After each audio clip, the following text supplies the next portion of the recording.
Licence പുതുക്കാതെ പ്രവർത്തിക്കുന്ന തൃപ്രയാറിലെ പ്രമുഖ catering സ്ഥാപനത്തിൽ നിന്ന് മലിനജലം ഒഴുക്കിവിടുന്നതായി പരാതി. മലിനജലം മൂലം തൃപ്രയാർ ക്ഷേത്ര പരിസരവാസികൾ പകർച്ചവ്യാധി ഭീഷണിയിൽ. തൃപ്രയാർ ക്ഷേത്രത്തിന്റെ പാർക്കിംഗ് ഏരിയയ്ക്ക് വടക്കുഭാഗത്ത് പ്രവർത്തിക്കുന്ന ശ്രീവത്സം കാറ്ററിംഗ് സ്ഥാപനമാണ് പൊതുജനജീവിതത്തെ ഭീതിയിലാക്കിയിരിക്കുന്നത്. നിരവധി വർഷങ്ങളായി പ്രവർത്തിക്കുന്ന സ്ഥാപനത്തിൽ നിന്ന് കടുത്ത ദുർഗന്ധം വമിക്കുന്ന മലിനജലമാണ് പുറത്തെ കാനയിലേക്കും മറ്റും ഒഴുക്കിവിടുന്നത്. ശ്രീവത്സം കാറ്ററിംഗിനോട് ചേർന്ന് താമസിക്കുന്ന വീട്ടുകാരാണ് ഇതുമൂലം ദുരിതമനുഭവിക്കുന്നത്.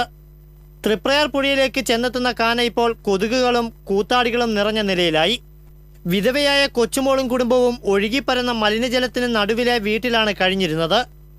ആരോഗ്യ ഭീഷണി കണക്കിലെടുത്ത് സ്വന്തം വീട്ടിൽ നിന്ന് മകൾ കാഞ്ചനയുടെ വലപ്പാടുള്ള വീട്ടിലാണിപ്പോൾ കുഞ്ഞുമോൾ താമസിക്കുന്നത്.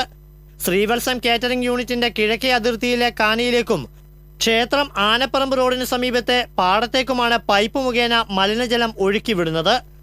ഇതിനായി അനധികൃതമായ ട്രീറ്റ്മെന്റ് പ്ലാന്റിന്റെ മലിനജല ടാങ്ക് കോൺക്രീറ്റും ചെയ്തു. പ്രദേശവാസികളുടെ പരാതിയെ തുടർന്ന് നാട്ടിക PHCയിലെ ഹെൽത്ത് ഇൻസ്പെക്ടറുടെ നേതൃത്വത്തിൽ അന്വേഷണം നടത്തി.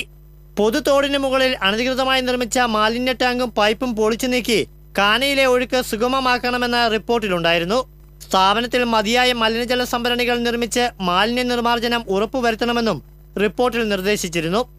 മെഡിക്കൽ ഓഫീസറുടെ റിപ്പോർട്ടിന്മേൽ നാട്ടിക പഞ്ചായത്ത് സെക്രട്ടറി കാറ്ററിംഗ് സ്ഥാപന ഉടമയ്ക്ക് 15 ദിവസത്തിനകം അനധികൃത നിർമ്മാണം പൊളിച്ചു നീക്കി തോട് പൂർവ്വസ്ഥിതിയിലാക്കണമെന്ന മുന്നറിയിപ്പ് നൽകി.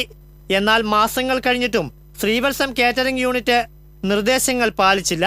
സ്ഥാപന ഉടമയ്ക്ക് സ്റ്റോപ്പ് മെമ്മോ നൽകുമെന്ന് സ്ഥലം സന്ദർശിച്ച നാട്ടിക ഗ്രാമപഞ്ചായത്ത് പ്രസിഡന്റ് P. വിനു അറിയിച്ചു. നടപടിയില്ലെങ്കിൽ സമരത്തിനൊരുങ്ങാനുള്ള നീക്കത്തിലാണ് പരിസരവാസികൾ. TCV തൃപ്രയാർ.